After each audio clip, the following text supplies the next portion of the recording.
If you live in the Great Plains, you know that this is not just something that's a North Dakota issue. Drive up and down from here, especially the further west you get in these states, and just head south. And you will see it over and over and over again.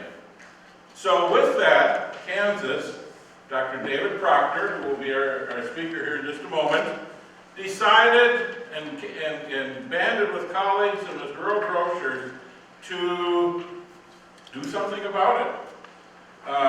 Dr. Proctor is a professor of communication studies and the director of the Kansas State Center for Engagement in Community Development. In 2007, he was approached with the faculty and with grocers to talk about what could be done. And if you look, his bio's in here, so I'm not going to read all of that. But they started the Rural Grocer Initiative, and their website is listed in here. I would encourage you to go out there and take a look at it. And as you see at the bottom, he talks about some of the awards that they've won. He's presented at international and national conferences. He's worked with the U.S. House and Senate hunger caucuses. But more importantly, he's worked with Kansas grocers, rural Kansas grocers. And they put on summits that have went way beyond the state of Kansas and stuff. They brought these grocers together, like we've done today, to talk about what can be done, what are the opportunities, what are the challenges, how can we overcome them, how can we work together. And so it's my pleasure to say we have Dr. David Proctor here with us to start to tell us where they've been and maybe to give us some challenges of where we might go. David?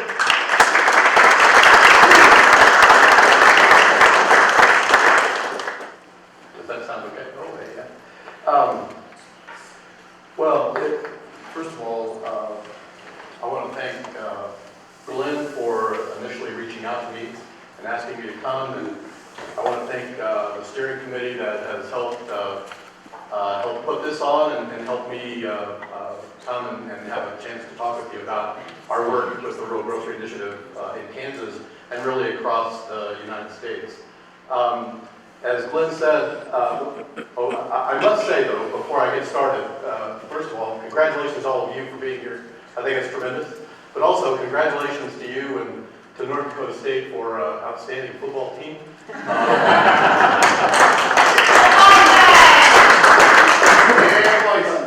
5 years in a row is pretty unbelievable, and we at Kansas State got to see the team firsthand last year. It didn't turn out real well for us. But it was great having North Dakota State down there, and so it's a tremendous honor to be here in Bismarck. As Glenn said, I'm the director of the Center for Engagement and Community Development at Kansas State University. And our mission is this, so we're connectors. We connect resources and expertise and faculty that Kansas State University has with all kinds of issues that are important to Kansas communities and really communities worldwide. And what's interesting about the Rural Grocery Initiative is that we opened our doors in 2006. Almost immediately after we opened our doors, we started getting phone calls and emails and handwritten letters from citizen leaders across the state of Kansas, and some really emotional kinds of communication coming to us, saying that if our center could do one thing, if Kansas State University could take an important step to help rural communities across the state of Kansas, it would be to help with the rural grocery stores across the state. So as Glenn said, I'm a professor of communication studies. My research and teaching has always been about the way that small towns communicate to sort of position themselves strategically. So that's sort of saying I didn't know hardly anything, I didn't know anything about grocery stores, especially rural grocery stores. And so what we started to do is we started to look at how are these small businesses important? And we found that they were important. We believe that they're tremendously important for 3 reasons: for economic development reasons, for healthy food access reasons, fact that they are important anchor institutions, important community hubs within small towns across the state. So in terms of economic development, this is some of the information that we found. There was an ag economist at Kansas State University that did some research to look at what is the economic value that small grocery stores provide to their communities. And so from his analysis, what he said was that these stores provide almost $750,000 annually to the local economy. And that is from jobs that they provide. It's from work that they contract with plumbers, electricians. That overall the economy benefits by $644,000 on average in Kansas annually. And the other thing that he found was that you move farther west in Kansas, and I would imagine this is similar in North Dakota. As you move farther west in Kansas, you have more rural communities, smaller rural communities, and what he found is that the percentage of the impact, the economic impact that these stores have in the more rural areas is more powerful than it is in larger communities. So for our smallest towns, for our most rural communities, it is a significant economic driver in that community. The other things that we have found and that our ag economists found is that they provide a significant number of jobs. Lori said that you all are looking at populations of 2,100 or less. We tend to look at populations of 2,500 or less, but it's close. And what we found is that on average, these stores are providing 17 jobs in town. So in a town of 2,500 people, or when you come down to, we're working with communities, like many of the small towns that are represented here, towns of 200, 500, 600 people, you're talking about that number of jobs, you're talking about a significant number of jobs within that particular rural community. We also found that these small towns are generating 1 out of every 5 tax dollars that are being generated in those small towns. So 20% of all tax dollars that are being used to fund roads, sidewalks, sewers, parks are coming out of that rural grocery store. We talk about how the rural grocery stores have a larger economic multiplier than chain stores. And what we mean by this is that, oh, that's not me, I don't figure it. That what we mean by this is that when one goes into a locally independently owned store and spend their money there, that dollar then circulates through the community and does more good work than if that same dollar was spent on some national chain, say for example, dollar stores. That there is more economic impact by spending the money in the local store. Also characteristic of many of our rural communities are folks that have low income. Many of these folks are recipients of SNAP and WIC benefits, and we find that the SNAP and WIC dollars that are spent in these stores is also important economically. Not only are they important economically, they're important in terms of health. These organizations, the Food Trust and Policy Link, and there's all kinds of these studies out there, but that approximately 8% of America's rural population lives in what we call food deserts, places that meet these two characteristics, that there's a significant level of poverty in these areas, and there's a third of the census tract lives more than 10 miles from a supermarket or large grocery store. Now, what's interesting about when I talk to rural groups like this is that when they see the second characteristic, 10 miles, people are like, 10 miles? I mean, that's like no big deal, right? That's no big deal in Kansas. I'm sure it's no big deal in North Dakota. But here's the catch. There's two pieces that I want to point out here. One is, first of all, we're talking again about areas where there's a significant level of poverty, which means that it's likely that transportation is maybe not great with a certain segment of the population that lives in that census tract. The other thing that is characteristic about our rural communities in Kansas, and I'm sure it's the same in North Dakota, is that it is an aging population. So the question becomes, do we want our parents, or maybe a few of us have grandparents, do you want your parents or grandparents driving driving, I appreciate the no snow here, but I imagine you all get some snow here, driving in snowy conditions, and driving significant different distances to obtain groceries. And so at that point, 10 miles becomes kind of a big deal. All kinds of research shows that the grocery stores are providers of healthy food. Rural areas suffer the nation's highest obesity rates. And what they find is that the grocery stores provide the healthiest food options in these rural communities. If the grocery store does not exist, if it's not there, then the local options, almost always at that point, are either a convenience store or a combination convenience store gas station. And the food that is located in convenience stores and gas stations is not nearly as healthy as the food that is located in those grocery stores. What they found is that when there are grocery stores in non-metro counties, in rural counties, that there's less incidence of obesity than in the counties where those small businesses don't exist. And then also, the other nice thing is that rural grocery stores are often the place where other healthy food shows up. So local growers oftentimes sell their product, or the grocer makes space within their store to sell the locally grown fruits and vegetables. So lots of reasons to, in terms of health, to think about how important these stores are. Then finally, these stores are anchor institutions. Probably I'm sure that there are stories in this room where the grocery store, has been in the community for many, many years. Maybe it's spanned generations. People can say, our store, and they can name the store, and it just has been, it's just an anchor there, it's an institution there. It helps form community bonds. There's all kinds of different talk that happens in grocery stores, small talk, local, state, national politics are talked in these stores. There are lots of stores in Kansas, and I imagine there are stores here in North Dakota as well, but they'll have a big table in the front.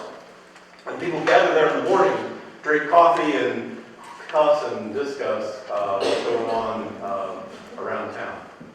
The other interesting thing about what we found in Kansas is that a lot of times these grocery stores, they do things other than sell groceries. So they are places where civic clubs meet. Kiwanis, Rotary, Lions. There are places where there are art galleries, and a lot of times these are high schools, or they may be community people that are doing art, but you can see art on the wall. So there are art galleries where people can come in and reflect on that. The bottom photo here is a picture of a community just out in the northeast part of the state, and they have their county library in the grocery store, so you can go and buy groceries and then browse for whatever book that you might be interested in. So, as Glenn said, in 2007, so we opened in 2006, we did our research through that first year to find out how important these stores were. We found out they were tremendously important. And so we said, okay, we're going to apply for a small USDA Rural Development Grant, a Rural Business Opportunity Grant, RBOS. And we applied for that and we received it, and these were our 4 goals. We wanted to identify the challenges facing small stores. We wanted to put together some responses to those challenges. We wanted to identify some models of operation, how these stores could remain sustainable. And then finally, we wanted to build some networks where these store owners could have a chance to talk with one another. And we wanted to do that virtually, we wanted to do that face-to-face. And so that's what we did. So in 2008, we launched the survey that Lori mentioned, that you all have looked at and adapted up here. And we asked, and so the question was, what are the big challenges that you all face? And these are the big 7 that were identified. Number one was competition from big box stores in the distant big cities. Number 1. Number 2 were operating costs, and these operating costs are primarily energy costs. So heating, air conditioning, energy efficiency, loss of energy through windows, loss of energy through the roofs, and then also refrigeration. And so that was number 2. That was the second big challenge. The third one was labor, and this is a quality and quantity of labor issue. And it's a huge deal because if you're an owner of a store, if you're a manager of a store, that if you don't have quality help, then it falls back on you. You're working 24/7 at that point, and that can only last so long. So labor is a big deal. Government regulations was pointed out. We've heard from many of our grocers anyway that they think that maybe there are more regulations than need be for grocery stores. The other thing that frustrates the small grocery store that we've heard from is that they are frustrated that there is not a recognition that small stores are different from the mega grocery stores. They're all bound by the same regulations. There's no recognition of the difference in scale. And there's been some question about, whether things that can be done for that. Number 4 is lack of community support. And what they mean by this is, the store owners told us, you know what? Local 4-H club leader comes to our store and says, can you help us do this? The church youth group leader comes to us and says, can you help us do this? Local Kiwanis club comes to us and says, can you help us do this? So they say that they're requested to do a lot of community support kinds of things, and then it frustrates them when they see the youth director, the Kiwanis chair, the Rotary chair, drive right past their store, go to the big store in the business community, and then come back and drive past their store again without stopping. So lack of community support. Number 5 is sales volume, simply saying, you know what, we need to sell more food. If we can sell more groceries, it will help a lot. It will help pay bills, it will help pay the owners a living wage, might even have a little bit of a profit. And then finally, the last one, which is a huge deal, and I'm really looking forward to our new speaker to talk about this, is this idea of distribution, meeting the minimum buying requirement. And if you're a grocery store owner, you probably know that almost everywhere, you have to purchase so many groceries per week for the distributor to stop by your store. There are 2 major food distributors in Kansas, Affiliated Foods Midwest and Associated Wholesale Grocers. And they comprise probably 90% of all of the distribution of the distributors in Kansas. Affiliated Foods Midwest charges $12,000 a week to have them stop at your store. Associated Wholesale Grocers charges $25,000 a week. Or they don't charge, you have to purchase that amount of food per week. And so it is a significant barrier. So these are some of the responses that we have made toward those challenges. First of all, in terms of generating community support, we have created case studies, and you can find these on our website, but also when we go out and talk to communities, we talk about the power of community support. And what we say is there are amazing stories of small communities running a successful grocery store if the community is behind that grocery store. The best example, and this is in the news all over, I mean, you can look up, you can Google this, or you go to our website. We've actually got I know we've got a story about it, maybe a video. Is Walsh, Colorado. Walsh, Colorado is, what I tell my friends in Kansas is, if you go to the furthest southwest corner of Kansas and then turn right, go west into Colorado for about another 80 miles, you're in Walsh. Walsh has a population of 600 people. They had a grocery store that was open for many years. Finally, it sort of petered out, and they closed. Well, so Walsh, Colorado is a lot like western Kansas in that we get a bunch of ice. So they had a big ice and snowstorm, cut off Walsh, and for several days, no one could get in or out of Walsh. They were stuck. No groceries, no grocery store. And so what happened is that the community after that, they said, you know what, we got to do something about this. And so what they did is that they banded together, they sold shares around the community, they raised enough capital to open a grocery store, a community-owned grocery store. That was like, I think, almost 5 years ago now. And they have been doing really quite well since. Multi-million dollars in sales since that time. I'm going to skip down to 3. When we host our grocery summit every other year, we always have a session on customer service because we think it's important for store owners to hear about the importance of servicing your customers, treating them right, so that they will have less reason to travel distance and buy groceries. And then the third thing that we do is that we have developed, in conjunction with an organization in Oregon, the Oregon Food Bank, called Feast.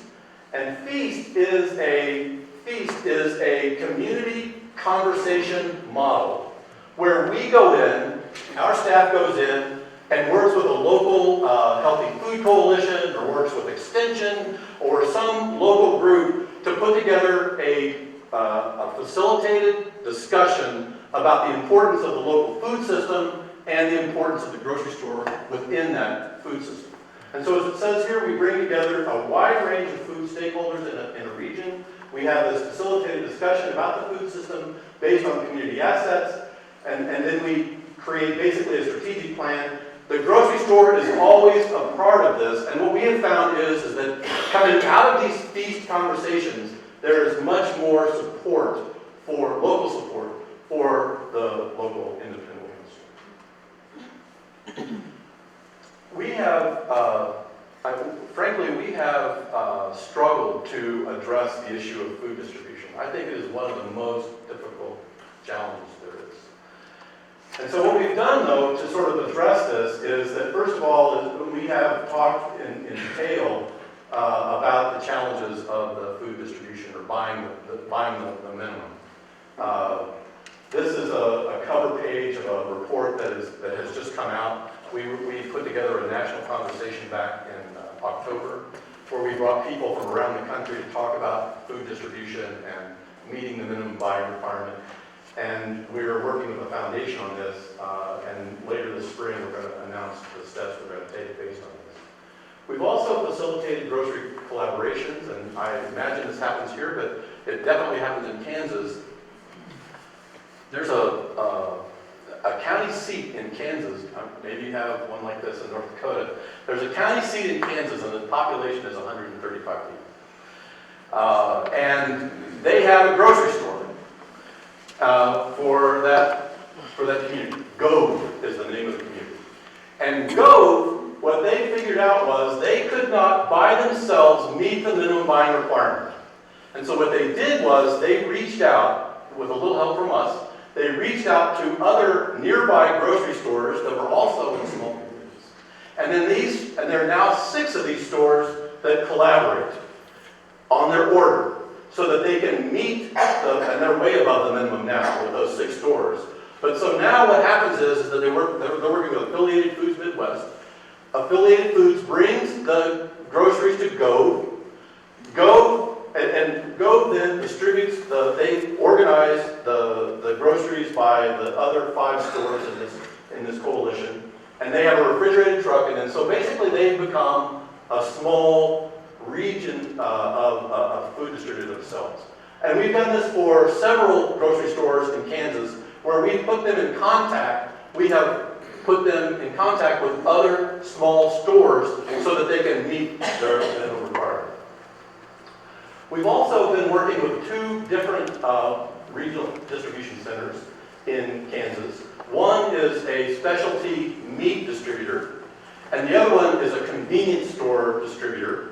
And what we have done is we have asked them, and they have helped us, they've helped Kansas in a way, to what they're doing is they are collecting orders from these small stores. Then they are presenting that order to Affiliated Foods Midwest. Affiliated then drops the food off at these regional food distribution centers. They have the communication systems, they have the labor, they have the trucks, they have the inventory space, and so then they are able to distribute this food out at a much lower, I mean, they don't charge minimums. I mean, they don't require minimums. And so they can get the food out to the small grocery stores. I've talked about, we've convened these national conversations. And then also the final thing that I'll mention is that we have developed case studies of stores that have done things to increase their food sales. And so one thing that we've done is we've talked about how we've highlighted Go. There's another little store, well, there's several little stores that we've done the feast events for, that we have helped them generate community support to help them increase food sales. Another case study that we've produced is, and that we believe is an effective strategy, is that if you as a store owner or a store manager can network and create partnerships with other institutional buyers in your area. So if you can collaborate with the school, if you can collaborate with cafes in town, if you can collaborate with assisted learning centers in town, other food buyers essentially, other institutional food buyers, it can help your bottom line in terms of the amount of food that you're purchasing from the food distributor. We have also looked at the different models of grocery operation. And again, what we've done is we've put together case studies for all 6 of these ownership models. This is just a photo of one of the front pages of those case studies. We have literally just finished these, and they're going up on the web probably in about a week on our website at realgrocery.org. But what we talk about is, for each of them, the challenges, the benefits, and then the process by which these kinds of models can come together. And these are the 6 that we've identified. There are actually several stores across the country that are being run by high schools. They have a physical location, not in the high school, but someplace else, and they're running the store. There are community-owned stores. I mentioned Walsh, Colorado. There are a number of these out there. There are public-private partnerships, is what we call it, and these are communities where the local government has put public dollars into the grocery store, either county government, city government, cooperatives, sole proprietorships, which is still family-owned, individual. And then the other one that is sort of emerging is that we have found several examples, again, across the country of nonprofits running grocery stores. And what they do is they have a mission that's broader than the grocery store, the nonprofit.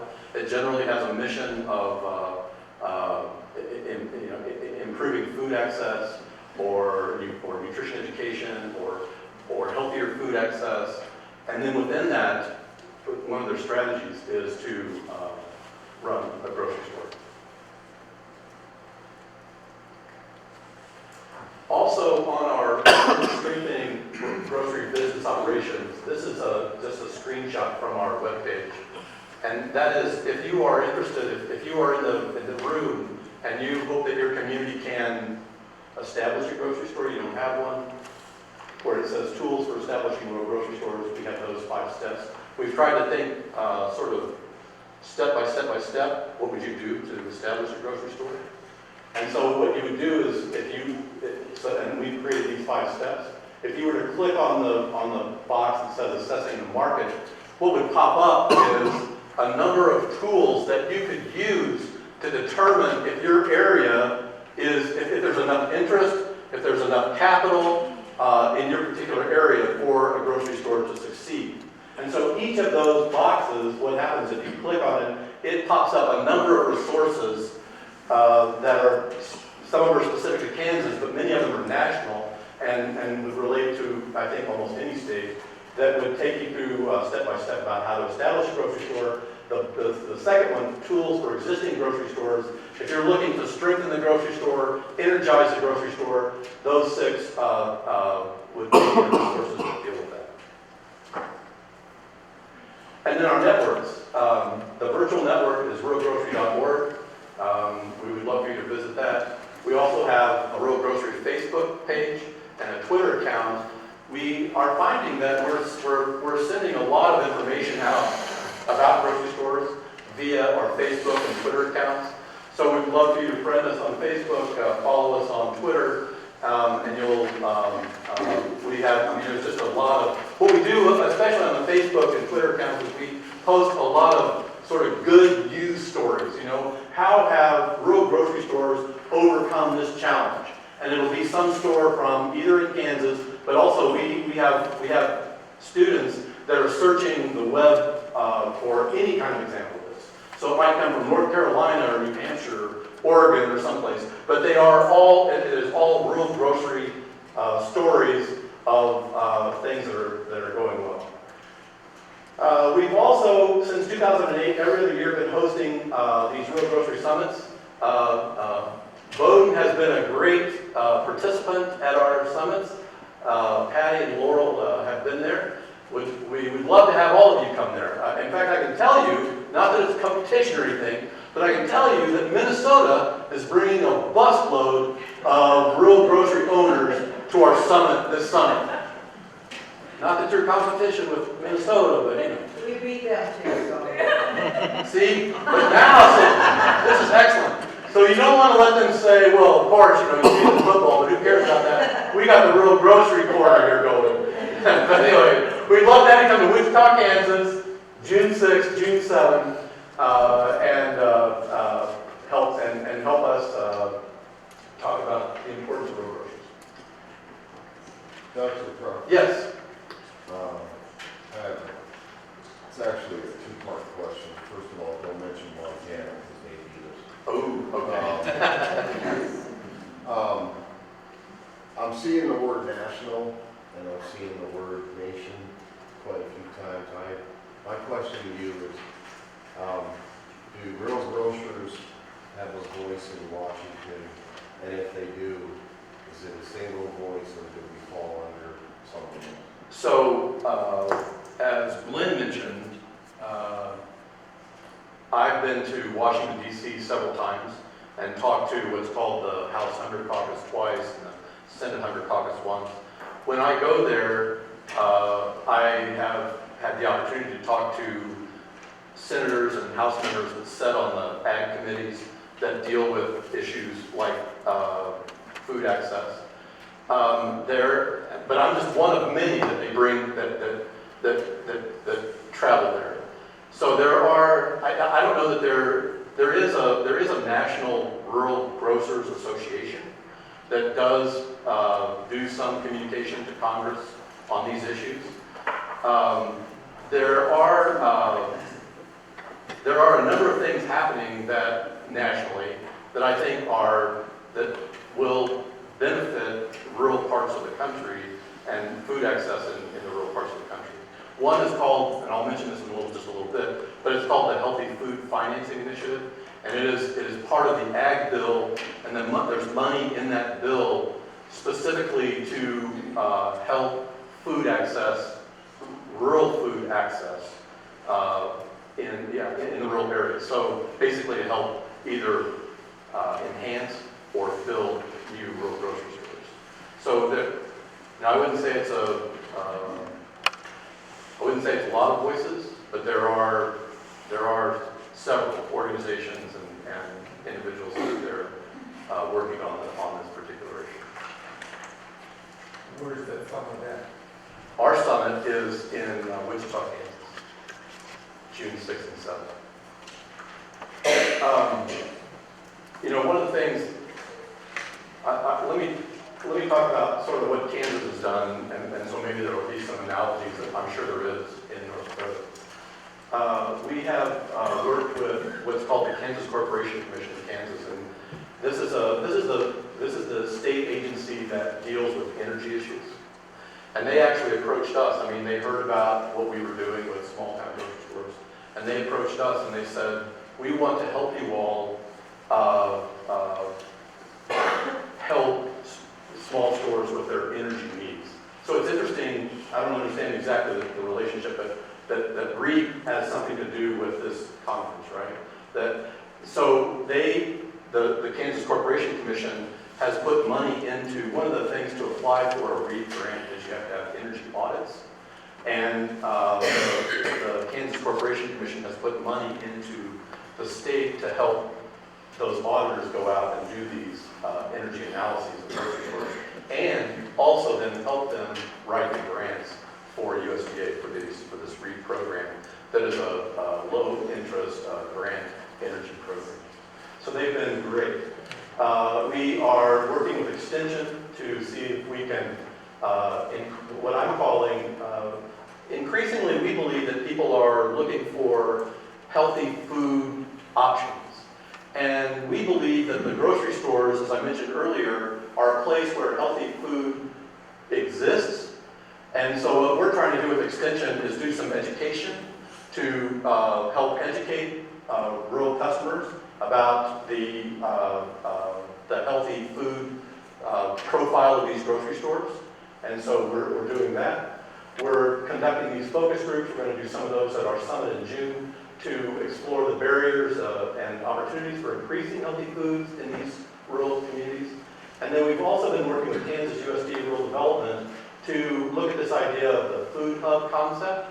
And this is an idea that says that the grocery store ought to be the hub for healthy food in particular areas. So, like for example, maybe farmers markets could be run out of parking lots next to the grocery store. Maybe there could be more locally grown foods brought into the grocery store. Maybe the grocery store has space where there could be some value-added ag done, where people can bring in berries, convert to jam, those kinds of things. We think there's a possibility for that. And we've done just a little bit of research on this and have found one of the concerns that have been raised to us about this food hub is grocery store owners sometimes say, look, if you bring in the local food person, if you bring in the person that's growing the healthy fruits and vegetables, that's taking away from the sales of my fruits and vegetables that I have to sell to make this minimum buying requirement. But what we have found is instead is that it's like sort of all the boats rise together. So from what we have found by looking at different stores in Kansas that have done this is that you bring in more local foods, and not only do people come to buy those local foods, but while they're there, they shop in your store and they buy other items that they need. And so that the sales go up from that way as well. Just very quickly, this is what we've done to work with store owners in Kansas. First of all, critically, we created a database, and it sounds like you all have done that or are doing that. We've created a database so that we can stay in touch with our owners.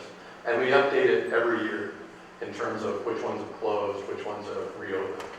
We have an owner advisory group that we meet with periodically where we ask them what they think we ought to be working on and how we can help. We have a Rural Grocery listserv, email listserv that we communicate with them frequently. The ruralgrocery.org, Facebook, Twitter, and then we routinely visit stores.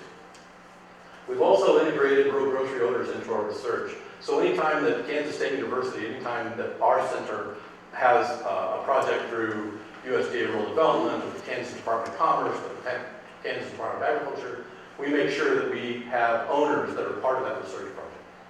And and from the very beginning, they are a partner in that research. It's not like we just go to them and say, we want to study you. It's much more about how will this help you as well as how it will help us. We've incorporated the owners into our conferences, so we waive registration fees for all owners. We offer them speaking roles at the summits. In fact, one of the things when we do evaluations of our summit and we ask, what could we do better? Almost every time our attendees say, we want to hear more from owners. They want to hear the stories from you all about what has worked and maybe what hasn't worked. And then we have some kind of opportunity at summits to have conversations with the rural grocery owners. I would say also with us, the Rural Grocery Initiative, the timing was right in 2006. I mentioned that we got all these calls and emails and letters.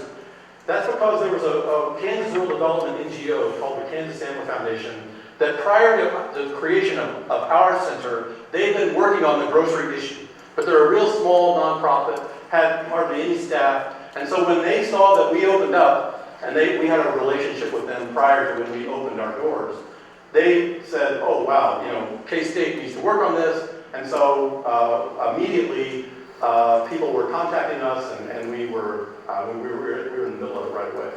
In 2010, Michelle Obama launched the Let's Move campaign, and this is where this Healthy Food Financing Initiative emerged out of. It's this idea that there needs to be more, kids need to, need to be healthier, they need to move more, but there was also a fruits and vegetables piece to it, that they need to have access to more healthy foods. And so that's where the funding has come from for the Healthy Food Financing Initiative. And there it is, number 3. It's also, not only is it in the U.S. legislation, U.S. congressional legislation, but there are probably 10 states that have their own version of the Healthy Food Financing Initiative. And then the other thing is, frankly, no one else was working in this area. At the time, back in 2006. And so there was just this significant need that people recognized, and it's not like we, had any grand vision. We just sort of stepped into it and it took off. This is just a graph that shows Kansas stores that have closed since we started. When we started, there were 212 grocery stores in Kansas that were in communities of 2,500 people or less. If I added this right, I think there are 33 stores that have closed since we started back by the time we got going in 2008. We're down to 195 stores in Kansas now. And those numbers don't match, obviously, because what happens is, in fact, what happens a lot is stores close for a period of time and then they reopen. And so what we find is that, but we are down 12, we're down 17 stores since 2008. And then I just wanted to show you this last slide. These are all of the partners that we have worked with. I mean, these are like our significant partners that have either helped finance the work that we're doing or have opened doors for us in some way or another. So you can see all the on-campus partners. All of those folks, university faculty are almost always interested in one of two things. They're interested in how can I do research on this issue, or they're interested in how can I use this in my teaching. So except for K-State Research and Extension, all these other departments have done some kind of research, or they've used it, they've taught about this issue in their classes. And then on the right side, whatever side, off-campus partners, you can see all of the partners that we have, and you can see a variety of state and you see a number of governmental organizations that have helped us. Kansas Department of Commerce, Kansas Department of Agriculture, the Kansas Corporation Commission, Network Kansas is another Kansas financing organization, state funded. There's also, we have two foundations that have been tremendously helpful to us. These are the two largest health foundations in Kansas. We just had a call right before I came here. I had a call from our largest healthcare provider in Kansas, Blue Cross and Blue Shield. And they want to work in this area. And they asked us to help them. They're wanting to partner with us to help because they recognize this issue of healthy food and how important it is. And so, we have had a lot of unbelievably positive press, which has helped a lot. And people, they come to us, we go to them, we try to create these partnerships that not only help us and them, but most importantly, help sustain or establish the small stores in Kansas. So with that, thank you very much, and I would be glad.